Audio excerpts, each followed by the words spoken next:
It's 1 o'clock. I'll call this to order.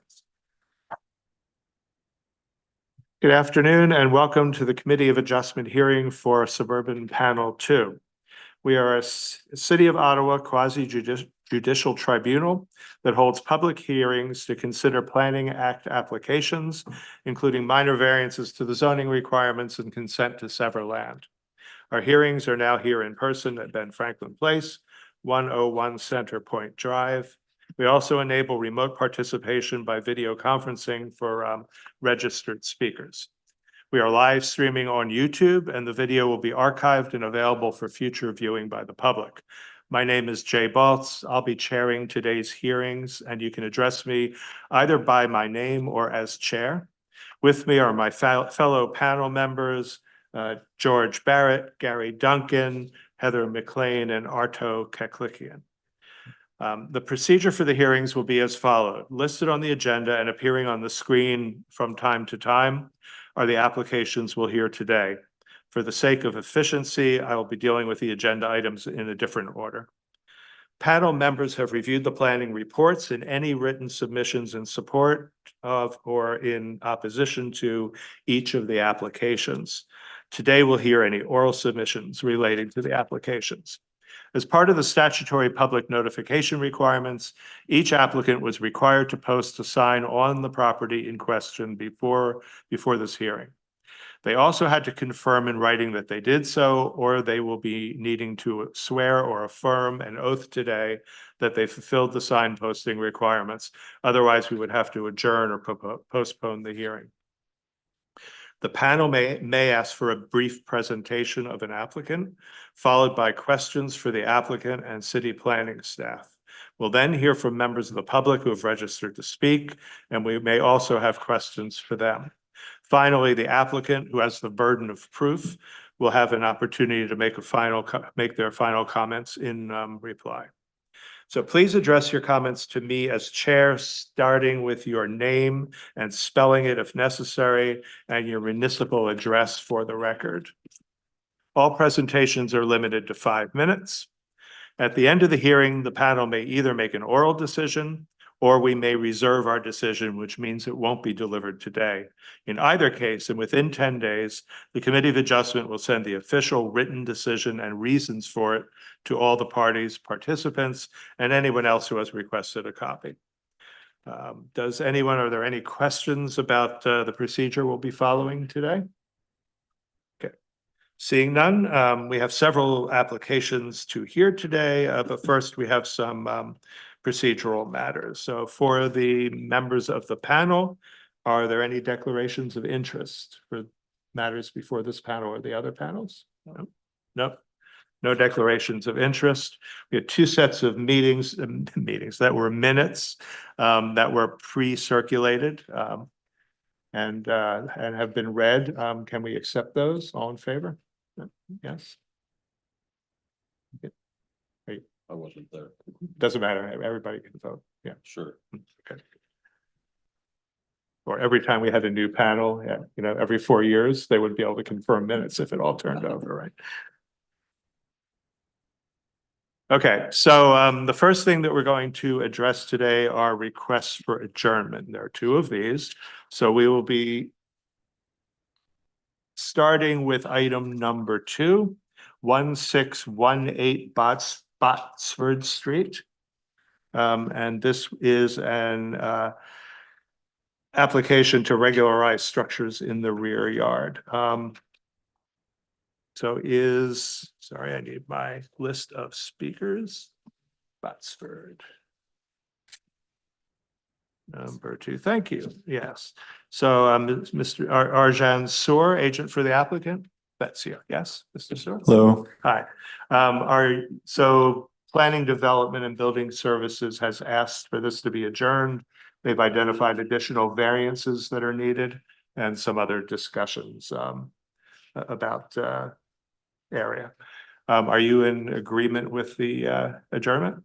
Yeah, we're in agreement with the adjournment. We received the comments and questions from planning staff, and Okay. So it would be sine die, meaning we're not setting a date today because we don't know how long that will take, and there may be recirculation that's required. Is there anybody here who wants to speak to the request to adjourn on this one? Or anybody online? You have nobody online?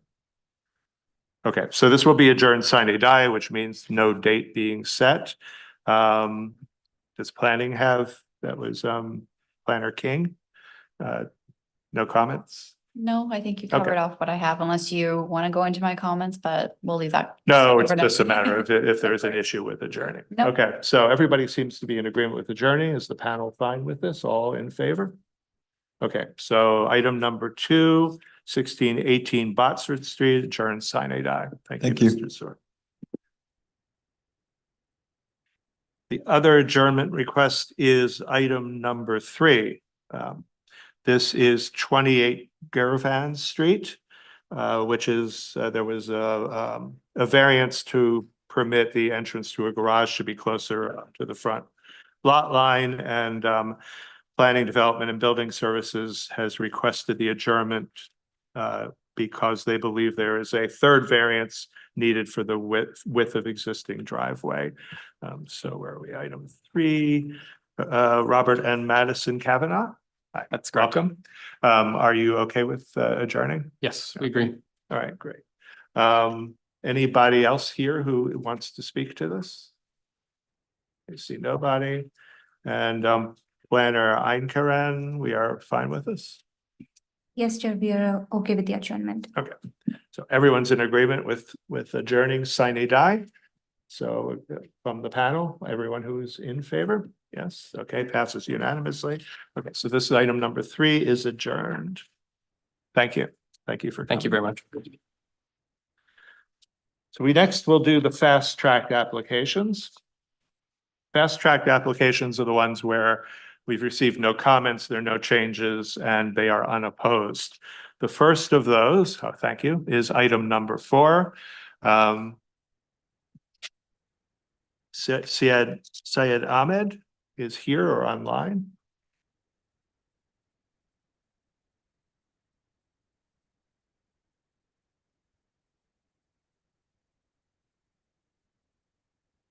Online, Mr. Chair.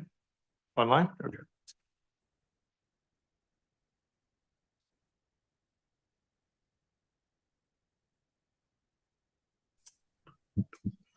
Good afternoon. Can you hear me? Yes, we can hear you. Thank you. Yeah, good afternoon, everyone. My name is Syed Ahmed, and Great. I'm here to represent the property at 1679 Toulouse Crescent. Great. Yeah. So it's on the unopposed fast track list, so we're not requesting any presentation, although if you have anything that you want to say, we certainly will be happy to hear it. Planner King from Planning, Development, and Building Services, there are no further comments? No, no concerns. So this is a variance for permission to construct a sunroom at the rear of an existing dwelling, would reduce the rear yard setback to 6.02 meters rather than the 7.5 that's required. And that's due to a corner of the sunroom that projects into that required yard. Is there anyone here or online who wishes to speak to this one? No. Right, so we are prepared to vote on this at this time. Sorry, Mr. Ahmed, do you have anything you want to say? We're about to vote. No, I'm okay with that. Very satisfied with the reports Okay, and great. everything. Really appreciate it. We can get that approved. All right, so we're happy to do this. Everyone in favor of approving this variance on item 4? Approved unanimously. Thank you. Thank you. I Appreciate it. noticed that Mr. Syed is also on item 7. Is that correct? Yes, also. 22 Forest Glade. Correct. Can we switch the order and do 22 Forest Glade now so we don't have to? Are we okay? Everyone on? So this is item 7, 22 Forest Glade Crescent, also unopposed. It is a variance again for a sunroom at the rear. But in this case, it's a rear yard setback of 4.74 meters instead of 8.38 meters required. Again, it's a small portion of the backyard that is affected by this. The planner is Planner Einkeren, no additional comments. No, no comments. And there is no one who is here to speak on this? No, so we can vote on this. Everyone who is in favor of approving item 7, 22 Forestglade. Okay, yeah, passes unanimously. Thank you. Thank you, Mr. Ahmed. I think you're done now. Thank you. We really appreciate it all done for today. Great, That's thanks. excellent. Thank you. Okay, we'll return now to item 5, which is the last one on our unopposed list. This is 842 and 844 Dundee Avenue, a consent to subdivide. So it's permission to divide existing property to create separate ownership for each of two semi-detached dwellings. And this is item 5 is Majid Ibrahimpour is the agent for the applicant.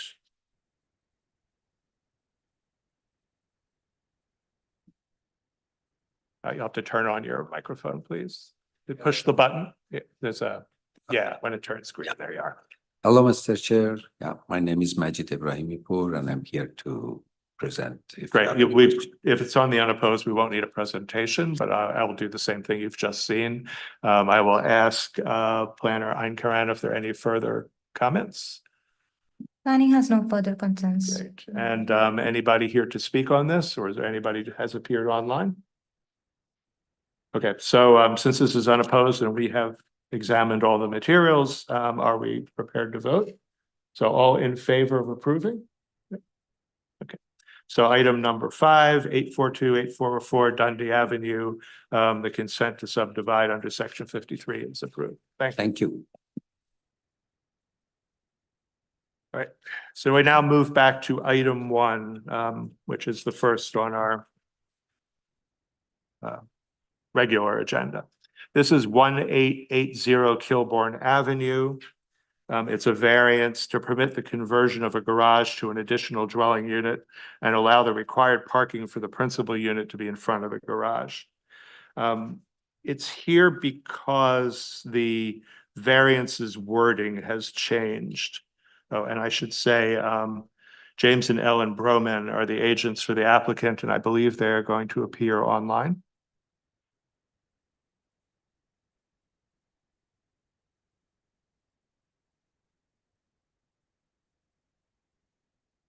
Mr. Chair, the agents don't appear online currently. Perhaps they could raise their hand. Oh, I'm told they're now appearing. Okay.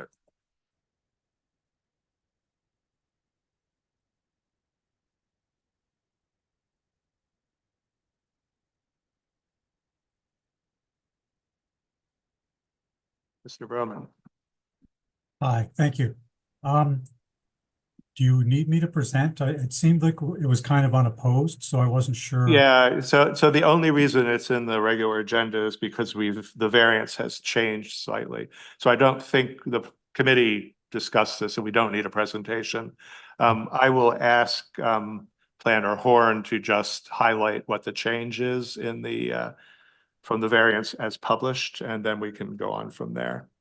So. Thank you, Mr. Baltz.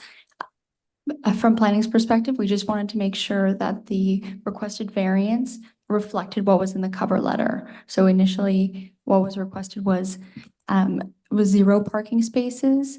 And I think it was, maybe misidentified. And we wanted to make the variance a bit more specific to demonstrate that they could still park in the existing driveway. So the current wording of the wording of the variance that we have in front of us today is to permit 0 parking spaces in the attached garage and to allow a front yard parking space located in the existing driveway. Is that correct? Yes, that is correct. Okay. And Mr. Broman, that's also your understanding? Yes, it is. Yeah, it'll be where I park my car today. Okay. Is there anyone here or online who wishes to speak to this one? No? Are we prepared to vote? Or reserve? Reserve, yeah, because we discussed it. It is a reserve, yeah, okay. So we'll reserve well, everybody in favor of reserving the decision? Yes, yes, yes, okay. So we'll reserve the decision and you'll have the decision within 10 days. Thank you very much. Thank you.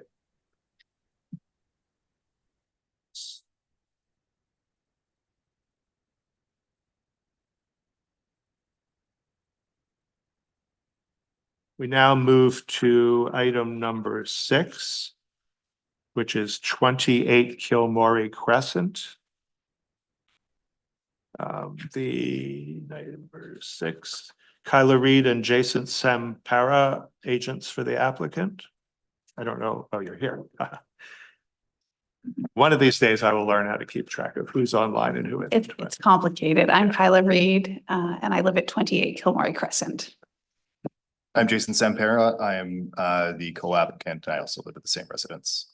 Thank you. So this is a variance to require to demolish the existing garage and construct a new garage and carport. And I think this is here rather than on the consent agenda. There have not been any, there was no comments on this one, correct? So this is just because of the change in variance. Yeah, Correct, Mr. Chair. so the variance has added a new variance. And perhaps I will get planner Einkaran to explain this. Thank you, Chair. The property is within infill schedule of the zoning bylaw, and because of that, the proposal requires 2 variances under the same subclass to allow the garage to be closer to the front property line than the front wall of the house. And the application only referred to one of them. So we added the other variance to it, and there's no change to the drawings required, or it does not really affect the variance itself. But it was just from a technical point of view that would cover the that would allow this one to be compliant. So if I understand correctly, there are 2 clauses in the zoning, both of which essentially have the same effect, and we have to vary the same variance from both of those to be technically correct. Yes, that's correct. Okay, and that's your understanding as well? That is our understanding Okay. as well. So we essentially have made a new variance B, which is almost the same as variance A, but it's because those criteria are mentioned in 2 places in the zoning bylaw. And then the third is a front yard setback variance. We don't need a presentation. I think we understand what's happening here. I will ask if there's anybody who wishes to speak to this, or if we have anybody who has come online to speak to this. I see nobody. So are we ready to reserve decision? Does anybody have any questions on this one from the panel? Okay. Yeah, so we'll reserve the decision because we have discussed it here. And you'll have the answer, the decision within 10 days. Thank you. Thank you. We're now moving to this is item 8. Yeah. Item 8, 2725 Rowatt. And that should be Jennifer Murray, agent for the applicant. Lots of people in person today. This is good. Good afternoon. So I think you did not submit the affidavit, Correct. Yeah, I just realized, I thought I had done it at the last meeting when we did the adjournment, but I did not. So Okay, I so can take it. will. I think the oath comes up, but I will read it anyway. Okay, so then we do as I explained at the beginning, you have to do this oath here. Do you solemnly swear or affirm that the notice provided by the committee was posted at the property to which the application applies for the prescribed number of days before the hearing as instructed and was clearly visible and legible during that time? I do. Thank you.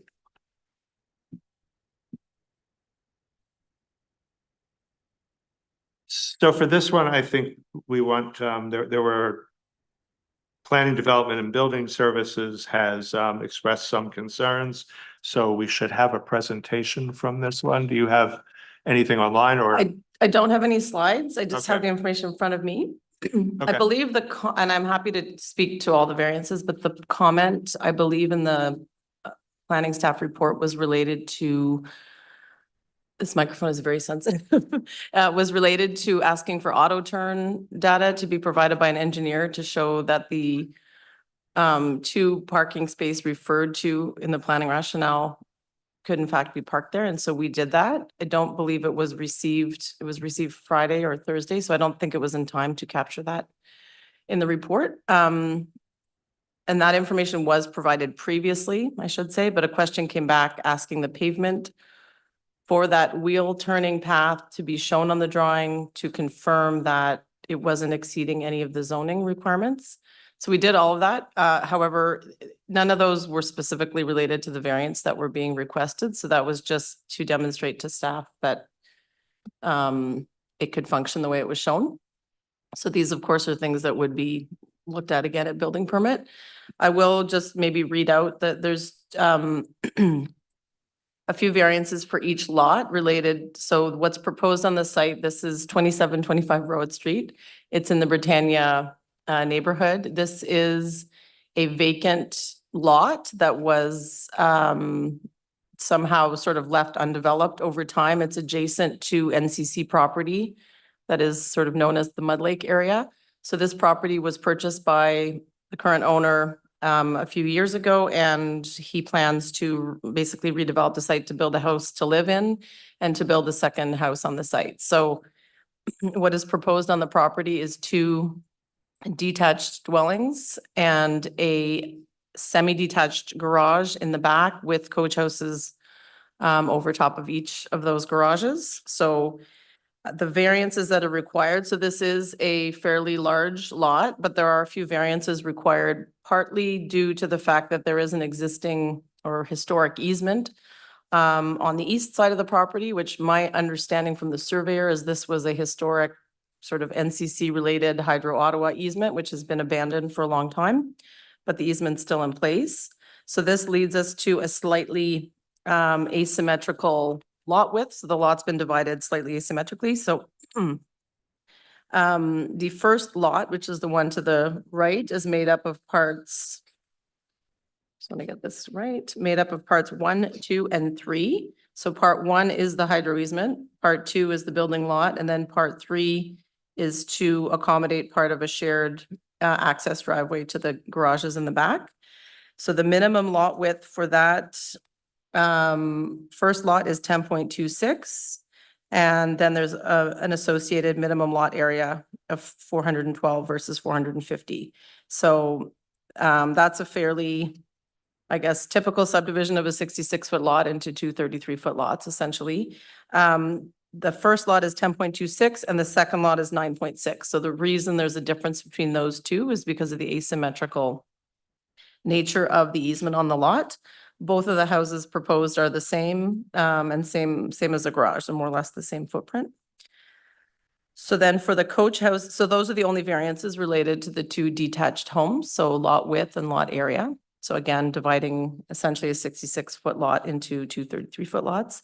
And then for the coach houses in the urban area, there is a minimum or maximum height of 3.1 meters for coach houses. So it doesn't, contemplate it being over top of a garage. I think it's fairly common for people to seek variances for coach houses over garage. So this is that 6-meter height proposed versus the heights in section 133. And then there is an interior lot line setback related to the coach houses. So it's 3.1 versus 4 meters on the lot to the right. And it's 2.56 meters versus 4 meters on the lot to the left. So of all of those variances, I think probably we've gone through in a lot of detail in the planning rationale. I think related to the lot width and lot area, we've looked at there is lots of examples in the Britannia neighborhood today of lots of those sizes. I did provide a little bit of additional information to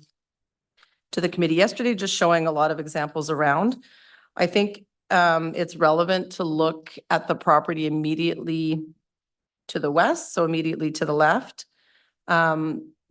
I don't know the history of this property, but it appears that it was originally a very similar size to this lot. It fronts onto Britannia Road, and that lot was divided over time into 4 separate lots. So that's just an example of how some of these lots have divided over time. So in that case, I believe it's 2 semi-detached, and then there's 4 rear yards, essentially backing onto what is now the side yard of this proposed project.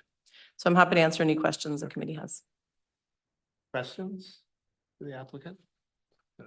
Let's start. Mr. Kaklickian, questions? Thank you, Mr. Chair. Just wondering about the coach house. It's a ground, I guess it's the lower level is vehicular parking. Yeah. That's the intention, and the upper is residence. Residential, yeah. So I know the intent of one of the houses is for the children of the owners to use. I'm not sure if they're university students, but they plan to keep one of the lots and they plan to sell the other. So the coach house of the other would be up to the new owner. And how is the access to that? How does a resident gain access to the coach house? I believe it's on the side of the elevation. I don't know if I have the elevations. Oh, here they are. Can we put up the auto turn diagram again? Because I think it shows all of this. Yeah, it would show them the door. Yeah.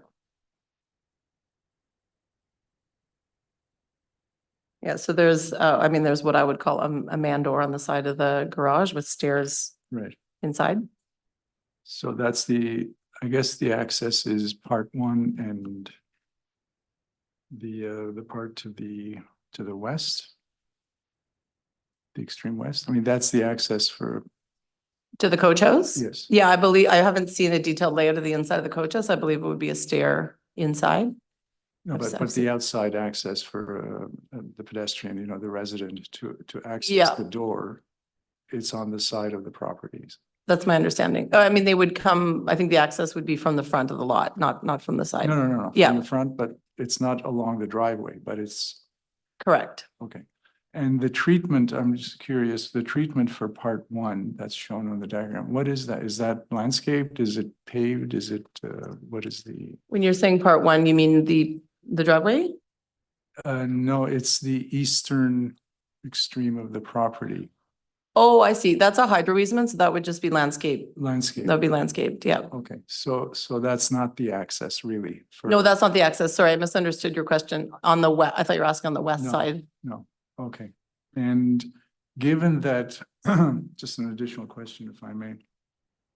Given that it's next to a very sensitive natural area and a habitat, mud lake, what precautions would be taken to avoid any runoff or other sort of stormwater I management? mean, the outlet here would be into the City of Ottawa stormwater system. And if whether it's ditch or underground pipe, I'm not sure. But it's no different than any other, I mean, in terms of stormwater runoff, it would not be directed to the adjacent property. It would go to the City of Ottawa property. Okay, thank you.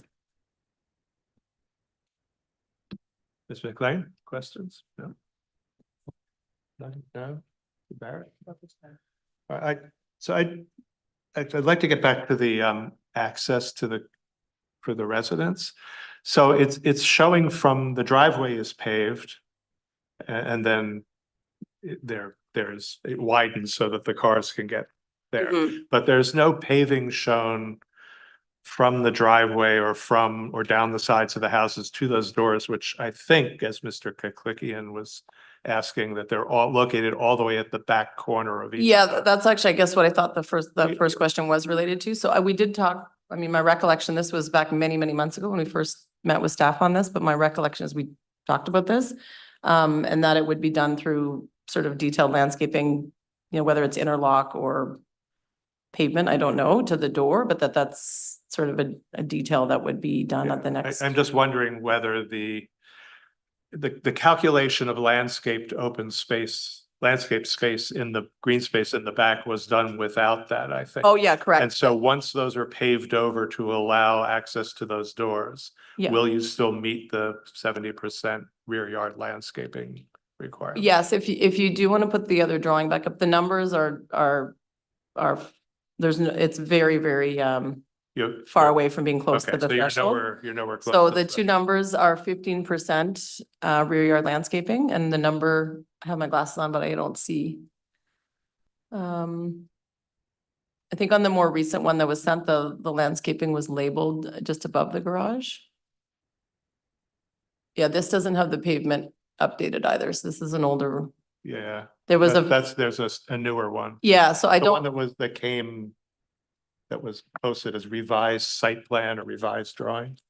Mr. Chair, if I could jump in, because I got the Yes, plan that up. would So on There the it is. revised plan, the backyard green space is 48%, the backyard pavers is 17%, and the coach house takes up 35%. So in terms of green space, they're sitting at 48%. I mean, if that changes at the time of like building permit, when we're doing revised plans, if they ultimately have to come in for another variance, that would be the only other method to deal with it, but it looks like right now they do have sufficient green space. And what is, just so we get it on the record, what is the requirement for green space? 15%. 15%. Yeah, and then hardscaping is allowed to take up 70% of the rear yard. So there is kind of two different zoning provisions you gotta watch out. Right. Sorry, I had the plan up. I just figured it would probably be easier rather than looping back to me later. Yeah, here's the updated plan. So, but you're confident that even if they add walkways to both of those doors, so they're no longer counted as part of the green space, it will still meet the requirement. And if it doesn't, then they'll be back here with a variance. Okay, that's what I wanted to get to. Okay, good. Are there any other questions? Yes, Mr. Barrett? If you could please put up that diagram again. That I think we should leave that up now until. Just with regards to the engineering for the turning radius of getting into the garages. How efficient or effective is going to be, are cars going to be able to enter and access the garage as well as exit the garage to get to the street? Can someone comment on that, please? yeah, so I think the auto turn was, I mean, there's one parking required for each site, but we Yes. had shown a 2-car garage. Then the question was asked if we could show how 2 cars could fit in the garage. So and it was mostly related to the pavement. So we showed that. I don't think we modeled it as a 3-point turn, which I have seen that done before on files. So, I mean, essentially someone would either have to back out, or if there's room, they would pull out and do 3-point turn, or they may decide that they only park 1 car in the garage. It's, that was the information we provided back, but it's not, I mean, other than the fact that we're proposing coach houses and variances, we're not requesting any variances related to the 2-car garage, and there is not requirement for 2 parking spots. So. Thank you for the clarification. Thank you. Any further questions before we move on to planning? Okay, so this is Planner King. So their planning, development and building services expressed some concerns, and it was related to the parking. So if you just want to go through which variances planning has no problems with, and then explain the one you do. Yeah, thank you, Chair. So we have no problem with the variances that were requested. With the variances related to the lots that they're creating, they're still showing that the single detached homes can be built and conform to the setbacks. In regards with the coach house, we have no concerns. It's just a technicality where they have entrances and windows that are requiring those increased setbacks. And then, for example, like we're looking at, I guess in a way, like an attached coach house, so kind of making use of like the best spaces they can. So we have no concerns with the variance proposed. Our concerns initially came from just site functionality. I believe member Barrett just mentioned this, but like turning into like, I kind of call them the outermost garages, the widest point. We did review the newest turning plan, and we had suggested paving more, which is where you're kind of seeing like that flared portion. Our initial concern was because we saw posts kind of separating the garage doors. It looked like the outermost car was going through that garage door. Maybe it might just be easier for the record, but I believe the agent will have to turn those garage doors into like a double wide door rather than a post. We don't have any elevations or like the plans of the coach house to confirm that detail. I'm not sure if it's worth having that on the record, but that is just my only point. because they have submitted the new updated turning plan showing that it's not driving off in the landscape space, that does satisfy our concerns. It's just that one point of clarification that the elevations will slightly change to make a extra wide garage door. But if you guys have any other questions, I'm happy to answer them. Questions for planning? I'll start on this side this time, Mr. Barrett. No. Okay. I guess I don't either. Other than, I guess we could ask the applicant, is there a post still in the way, or has? Yes, you can see on this updated site plan that the designer for the owner removed, I'm not sure why they drew it that way. Nobody would build a garage with a column in the middle. I think it was just a designer getting a little creative on a garage. So they've shown it now clearly as a just open 2-car garage opening. I did double check the elevation, and the elevation that we've provided is from the street. It doesn't show that level of detail, so there's nothing to be updated. Perhaps they took coach house literally, and that's for Yes. the horses to look Yeah. over. Okay. So it sounds like that planning department's concerns have been largely addressed. That's correct. Okay, good. Thank you. So now we will move on. We have some people registered to speak. So I have Jonathan Morris, president of the Britannia Village Community Association here, or yes, can you please come up to the yes. So Ms. Murray, if you could turn off your microphone so that we don't get the crosstalk, and if you could turn yours on as a button, great. How's that? Great. So name. Yeah, so Jonathan Morris, Jonathan Morris, Morris, 207 Britannia Road. So I live just down the street from the property. And I'm here representing the Britannia Village Community Association. So our objection to this is not based upon intensification or multiple dwelling units on the property. We're fine with the subdividing the property.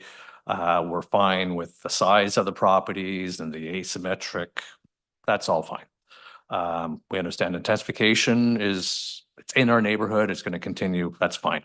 Our objection is more to the coach house and how it's being done.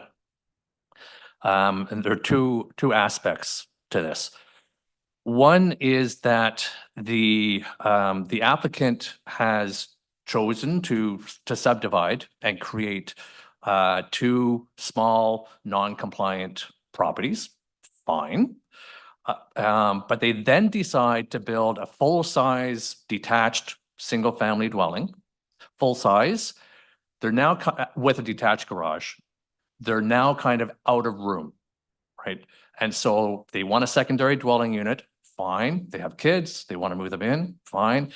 But rather than scaling back the size of the principal unit, putting a secondary dwelling there, or choosing to integrate the garage in some other fashion and having a single-story coach house at the back, they choose to move beyond the intent of the zoning and build a coach house that is 2 stories and too close to the property lines.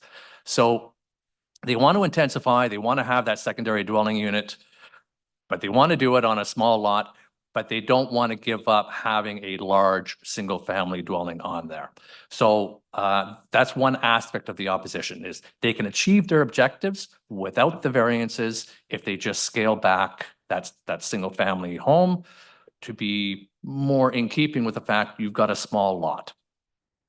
So that's one aspect of all of this, is they kind of want to have their cake and eat it too, create a small dwelling, create a small lot, non-compliant lot, and then say, hey, our lot's too small. Can we have permission to go beyond the rules in order to put more onto the lot?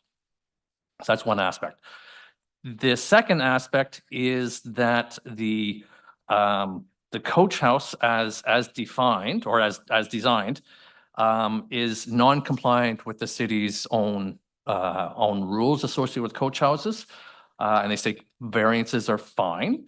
But First to the point of, well, there's lots of coach houses in the city that are built on top of garages. The city zoning, section 133 clearly states which zoning that is allowed in, and it says AG, EP, ME, MR, so on and so forth. It does not exempt R1 for having a second story coach house on top of a garage. So the zoning is quite clear on that. This is not an exempt area. Just because it happens in other parts of the city, in other zoning, does not mean it's applicable to R1. Second, or I guess third at this point, the guidelines from the city on how to build coach houses says things like coach houses are meant to be a gentle form of intensification. Being close to your neighbors, being too high is not gentle, and I think the neighbors will back me up on that. Second, it says minor variances with respect to coach houses shall have regard to the following considerations. The proponent can demonstrate that the privacy of adjoining properties is maintained. The siting and scale of the coach house does not negatively impact the abutting properties, and significant trees and plantings are preserved on the subject property. So all three of those are in conflict here. It's important to consider that this property is perpendicular to the other properties in the area, right? So it's not like, everyone else is side by side and the coach house is in the backyard near everyone else's backyards. This coach house is directly behind someone else's, multiple other people's houses. So that context, I think, needs to be considered in all of this. What else? Yeah, I think that's kind of it. So one, the applicant is asking for basically forgiveness for having created a small lot. Two, is not compliant to the city's own guidelines for coaching, and three, it's not compliant to the zoning. Thank you. Thank you. Questions for Mr. Morris from the panel? Yeah. Let me see. So just to be, probably you're not going to answer this, but somebody else will. Are there windows overlooking the properties that front in the next lot to the west, I believe it is? So I was actually going to raise that exact issue, though it might be the opposite of what you just said. So I did speak to the owner about this issue after the community association provided their comments last time, and I understand they did meet, I think virtually. The owner met with the community association. So I asked if they would consider not having any windows on that west side of the coach house. And then when we looked at the elevation, there was no windows proposed on that side. So there is no windows proposed on the west side of the coach house.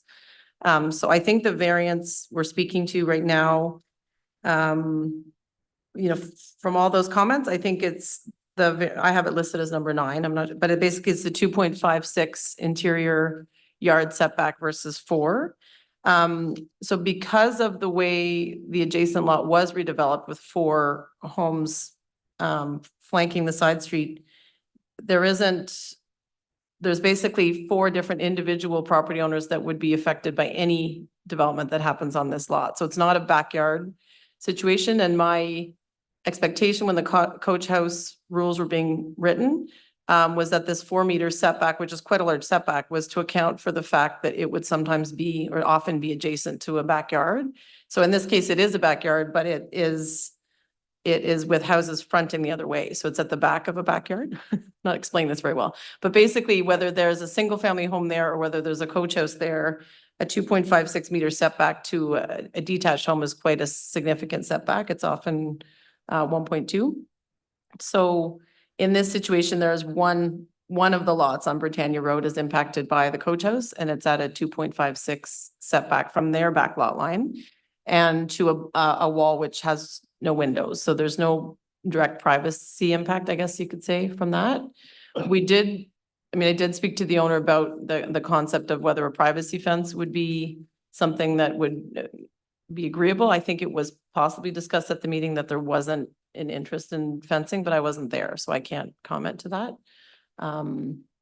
Yeah, I think that's the variance that those comments go to, and I think development can happen as of right on this lot, and the coach house requirement of a 4-meter setback is a more significant setback than you'd have for a detached house.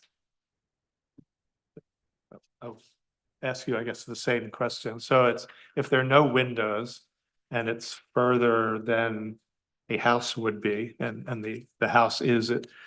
So in those, it's not online anymore, but in that long perpendicular lot to the 4 at the bottom of when it's in the diagram, the house is in the same position as the coach house. So why is the coach house the issue rather than the overlook from the house? How is it different? Well, because we're talking about the coach house, not the house. The variance is not for the house itself. The city has certain guidelines around this. So the distance from the property, I think, has more of an impact on this, the siting and scale of the coach house does not negatively impact the abutting properties. Right. So yes, there isn't a privacy consideration, I suppose, if there isn't a window there. Some people might still consider, even though there's no one peering out onto their backyard, there's still a kind of an implied privacy that there's some other property right there, but more psychological than actual. But the site, siting and scale remains a concern, whether or not privacy is there. I don't want to be clear. We're talking about a coach house, not the house, the dwelling. We understand. Yeah, thank you. Any other questions have arisen? No? Okay, thank you very much. I have here also Gloria Khan, who I don't know is here or online.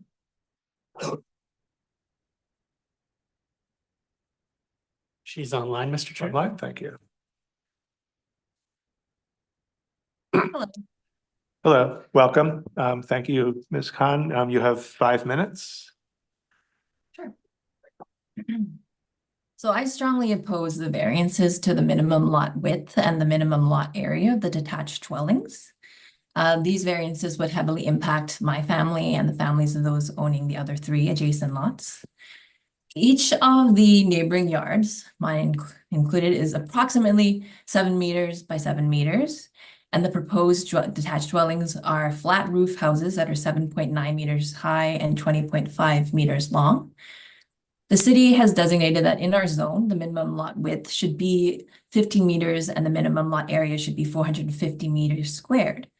The landowner has requested that the lot area of these properties should be 386.9 and 412.8 meters squared, which is a huge amount smaller, 37.1 meters squared and 63.1 meters squared smaller. Given the size of the proposed detached dwellings and in contrast to the very small size of the yards immediately adjacent, this would be an excessive imposition should the variances be approved. These are 2 flat roof houses, 7.9 meters tall and 20.5 meters long. It's a huge wall blocking sunlight and looming over the tiny backyards of their neighbors. And as such, it follows that the statements made in the minor variance application are untrue. No, to build houses of this size on such small lots most certainly does alter the character of the neighborhood. No, the prevailing setback pattern in the vicinity and the variance to lot size is not consistent with other lots in the area. To build houses of such a large size on such small pieces of land adjacent to 4 very small lots is not in keeping with the character of the neighborhood. And no, the proposed variances are not necessary to bring the subject lands into alignment with the Ottawa's official plan. And no, this project should not be classed as an intensification project because the main buildings could only feasibly be occupied by 2 wealthy families. There's not affordable housing in the least. The planner also states that the design seeks to minimize any potential impacts on adjacent lots. This is really untrue. The landowner only agreed to meet with the owners of the adjacent lots during the request for adjournment at the original hearing date. So this is indicative of a lack of consideration for the neighbors in the design of this plan. Importantly, this plan declares that they will pave over the majority of the permeable surface in an area that is prone to flooding after every major rainfall, and especially during the spring melt. They plan to build one long driveway and have minimized their own yard space in order to maximize the size of the proposed buildings. There is insufficient space for snow removal from their driveways. The land currently is acting as a bit of a rain garden. Paved over, the water from the rainstorms and the spring melt will inevitably flow into the yards and homes of the neighboring houses and into the conservation area. And what's more, the 4 cars moving in and out so close to the entrance of the conservation area poses a safety risk. So it is evident to me that this is a very weak proposal that does not consider the environmental impacts, nor the impacts on the quality of the daily life of the occupants of the neighboring properties. And yeah, there's many different designs that would be more in keeping and more in alignment with Ottawa's official plan. It's that these 2 flat roof houses next to such small yards is the size, the dimensions of these houses next to the 4 small little yards is just this is without precedent in our neighborhood, and is really quite undesirable for us 4 neighbors to this property. And sorry, my name is Gloria Can, K-A-N, and I live at 95 Britannia Road. Thank you. Are there questions from the panel for Ms. Khan? No. Okay, thank you. Thank you for your presentation. We also have Elaine Giles.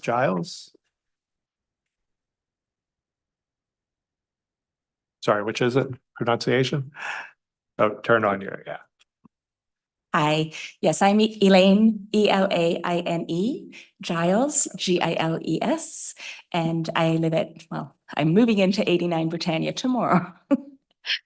So, yes, I'm here again as one of the immediately adjacent neighbors that would be significantly negatively impacted by this development if approved.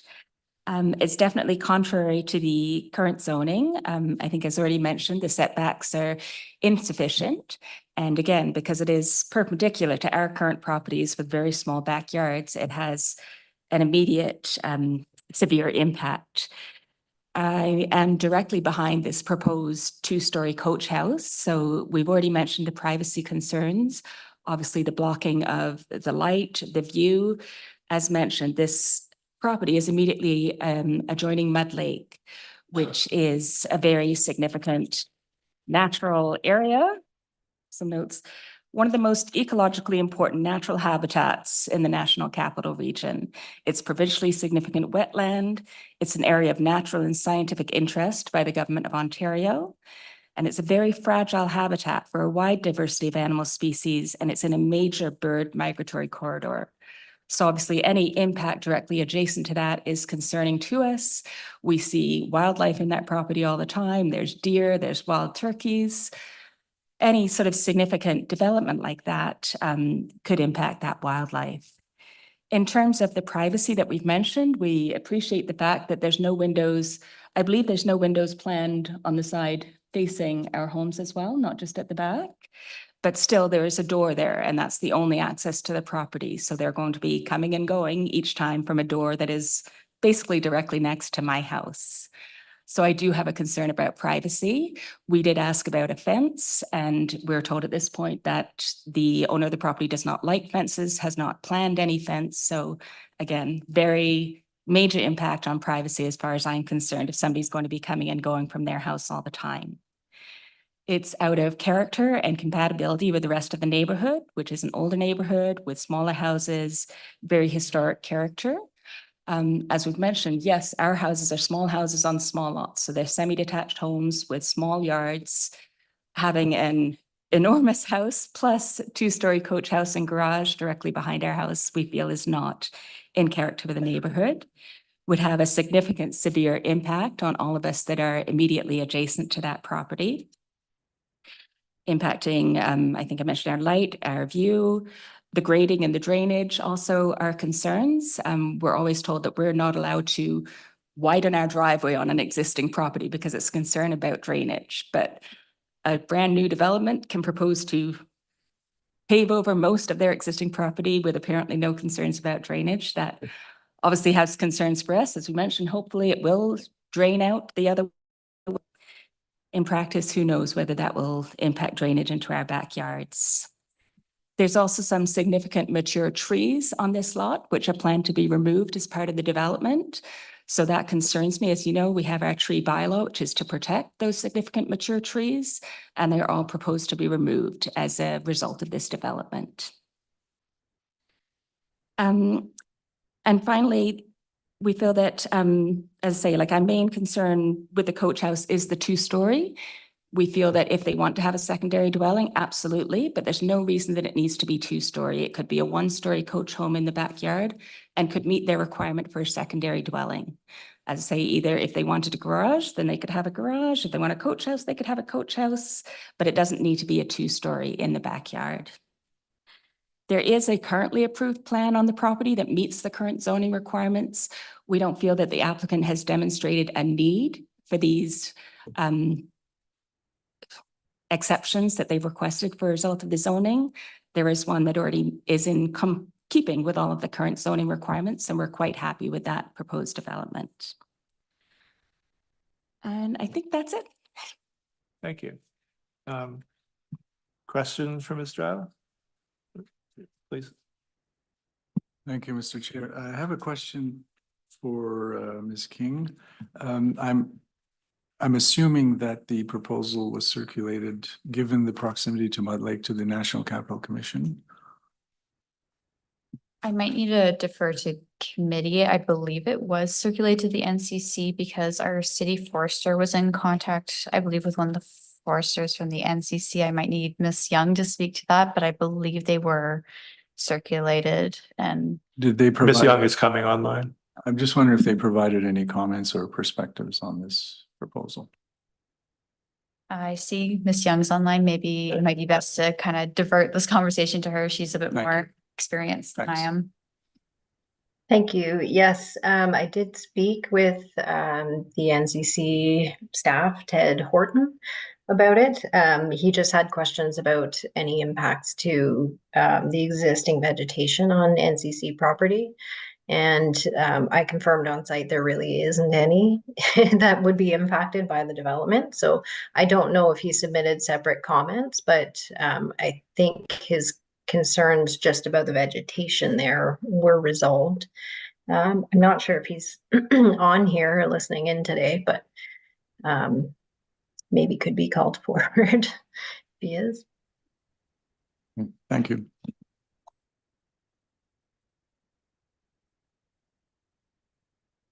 Mr. Chair, I'll just confirm that we did not receive written submissions or written comments from the NCC, and it doesn't appear that anyone is online. Thank you. Any other questions? Yep. Mr. Barrett. Just through you, Mr. Chair, a question to the applicant. With regards to the fencing, was that discussed with the owner and what we're hearing one side of the discussion? I wonder what the other side would be. Yeah, so I'm in the sort of position of having not been at the meeting that was attended. I don't know if Mr. Damcour is on the Zoom call. He may have called in. It is a conversation I did have with him to ask if putting forward a proposal for privacy fence would be something to discuss. And my understanding was the opposite, which is that he had understood from neighbors that they don't have fences and they don't want fences. But I wasn't part of that conversation. So it sounds like was the opposite. So I don't know. You know, I've certainly done it before in situations where we're asking for a side lot variance that was reduced as a way to mitigate privacy. And I think it is an approach. I'm not sure if it's something that, you know, I don't think I'm not sure if the city can condition it if we don't agree to it here or how that could be handled, but I can't speak for him. I think we can't mandate a fence, but we often have the discussion here that a fence would be a good idea. So it would probably be, sounds like another meeting might be in order, and figure out whether or not and where fences would be appropriate if we approve this. Yeah, I'm just trying to think of how, because I think it's up to us, I guess, to put forward whatever information to help you make your decision. I think there's openness to providing a wood privacy fence on the west property edge to mitigate that specific location. Perhaps we could add a note, maybe we could follow up with staff and add a note before the decision comes out, something like that. Yeah, I mean, I'll leave that to staff or to planning to decide whether that's appropriate, but Okay. we can certainly take into account that a fence would be provided if the neighbors request it. Is that fair? I think that's fair to say there is an openness to providing a fence. I have, from my recollection, we have provided a note on the site plan before, as opposed to, drawing Yeah, a fence on before. We've added a note before it was approved, but we are being recorded here, as Yeah. are you, so we'll take your word that there is openness to provide privacy Yeah. fencing where the neighbors would desire it. Yeah. Other questions? So I have one question for Mr. Giles. So the four properties, those are semi-detached that are backing onto the side of the proposed development. What's the rear yard setbacks approximately, and how are these 2-story, 3-story, 1-story houses? What are they? They're 2-story houses. I can't speak to the exact amount of the setbacks as I am a new purchaser. I haven't yet moved in, but my sister is registered to speak and she can probably speak to that. Oh, okay, I don't have anybody else on here, but you You can. don't have? We will add you. Okay, so thank you. So like I just said, I have nobody else on my list here, but is there anyone else who wishes to speak to this application?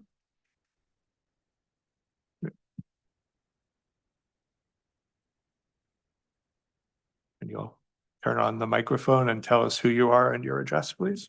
Hi, Mr. Chair. My name is Kristen Giles, and my address is 85 Britannia. As recently as October 30th, I was the previous resident of number 89 Britannia.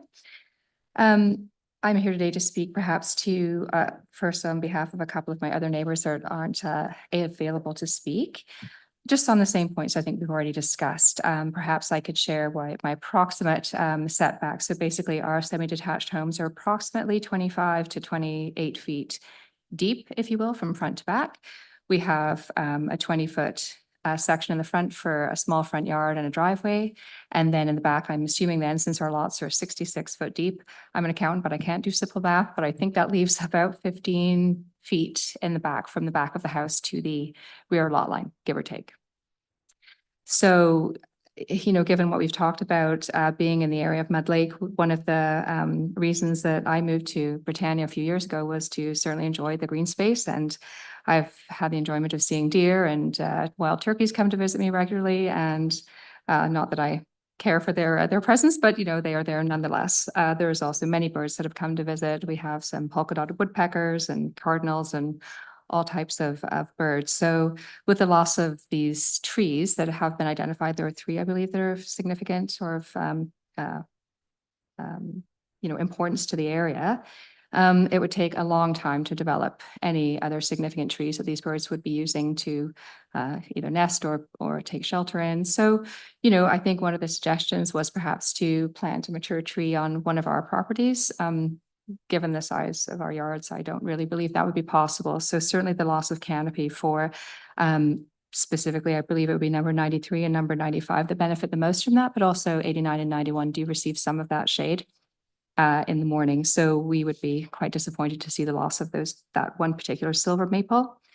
I think the other major concern is, just as we've already said, if you have seen the image, it is basically creating a windowless barrier effect for us in the 4 backyards. So privacy being, I guess, a small part of that, it's not a privacy issue for us. It is just more an enjoyment aspect. It's sort of, us staring at a brick wall as opposed to, you know, previous green space. And again, development is necessary. We understand that. Certainly not objecting to the fact of trying to intensify the lot. And I would welcome, you know, any proposal to do that and to provide housing. I would just like to see it be something slightly less, in my own words, obtuse, just perhaps something a little more in season with the neighborhood. And number 85, I have a smaller home on a larger piece of property, and that is quite common for the area.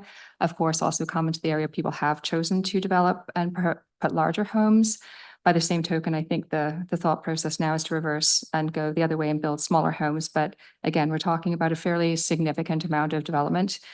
And just given the fact that they are adjacent to us, so our backyards are back onto the side of their property. That's unusual in our particular sense. Our 4 properties from number 89 to number 95 are the only homes in the neighborhood actually that have reduced sized yards, just given how the lot was subdivided at the time it was put up for sale. So we are unique in that sense. And so it does have a more significant impact on us than it would have perhaps on another area that has a larger piece of property. So I think those are really the only points I wish to raise, and don't think I have anything else to add at this point. Thank you. Questions? Okay, thank you. Do we have anyone else who wishes to speak to this? And is there anybody who has indicated online? No? So any other general questions before we go to the wrap-up comments? Yes, please, go ahead. Ms. McLean. How many units are proposed in each dwelling?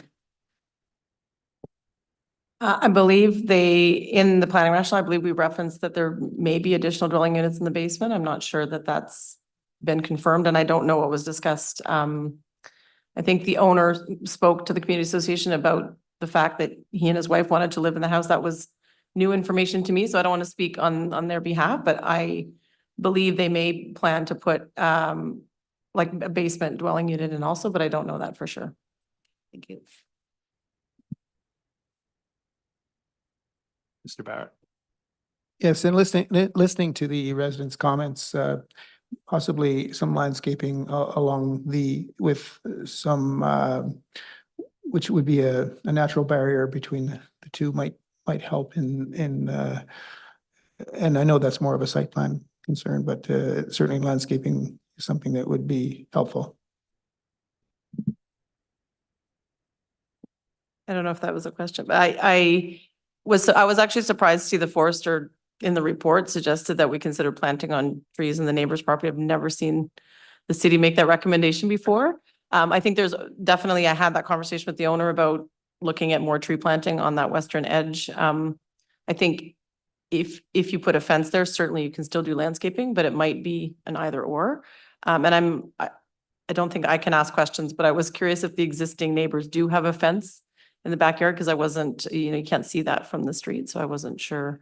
If there is an existing fence there, it might be preferable to put landscaping instead of a second fence. Any other questions? So Ms. Murray, you have the final say here.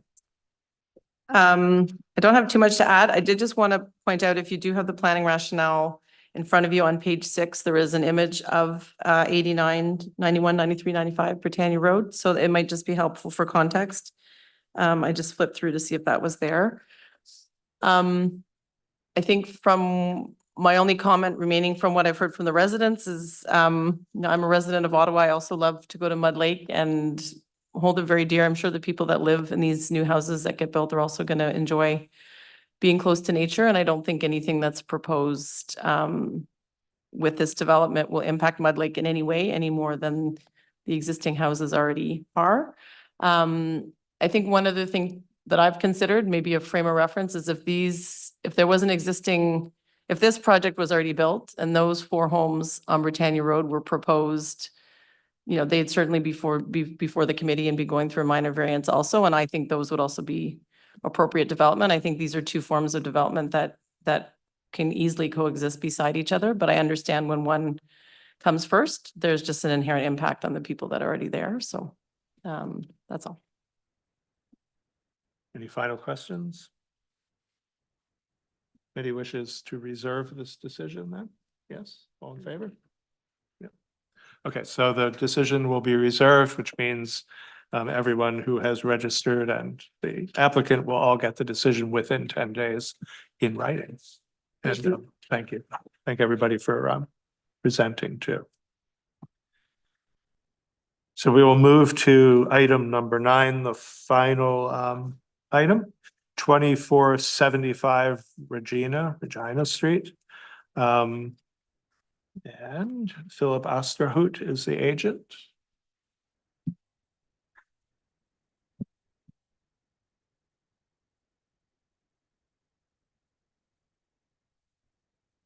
Good afternoon, Mr. Chair, committee members. I'm Philip Osterhout, Osterhout. The address is 700-427 Laurier Avenue West, and I'm counsel for the applicant. Good afternoon, Chair. I'm Ross Ferris. I'm the applicant on the file today. Thank you. Welcome. I don't think we need a presentation on this one, Eddie. No. It's here, I think, because we had received a comment from a neighbor before on the last one, on November 5 hearing, and so it goes to the regular agenda. This is a consent to subdivide for future development, and I think that the only question that resulted in the adjournment had to do with shared or not shared servicing, correct? Which we don't really need to discuss here. Are there any questions on this one? I mean, we've looked over all the materials already. So Ms. King, anything from planning? Are you is the condition now satisfactory? Yes, we've had several conversations between the applicant and engineering. I've been the middle planning person, but just letting the engineers work it out. And I think we're at the point, like this application still has to go through site plan. So there's going to be a lot more conversations, but now we're at a point where both sides were happy to proceed. So, yeah. Just so it's clear for the record, it had to do with currently existing shared services that the applicants wish to continue to use, but will have to be sorted out at the time of building, correct? Okay. Just to confirm, Mr. Chair, the condition that was included in the recent staff report included reference to existing shared services. The proposed recommendation, which I hope the committee received, was sent this morning, was just to revise that to confirm that that second paragraph of the first condition could also apply in the event of proposed shared services. Right. Yeah, and we did receive those conditions. Yeah, we talked about it ahead of time. Okay. I think I asked if there are any questions already, but I'll make sure there are no questions. And Ms. King, you have anything else to add? No. Is there anyone here or online to speak to this? There's no one online, Mr. Chair. No? Okay. I don't think we have anything else. Should we just reserve this? And do you have anything else to add as the final? No, Mr. Chair. Thank you. Okay. Reserve? Yes, everyone. So the decision is reserved. You know the drill. You'll get the written decision within 10 days. And thank you. Thank you very much. Thank you. And I assume there's no other business for us? No other business, Mr. Chair. Sorry? No other business. Yeah. So confirming that there's no other business and nothing arising from anyone on the committee, then we shall adjourn the hearing. And thank everybody.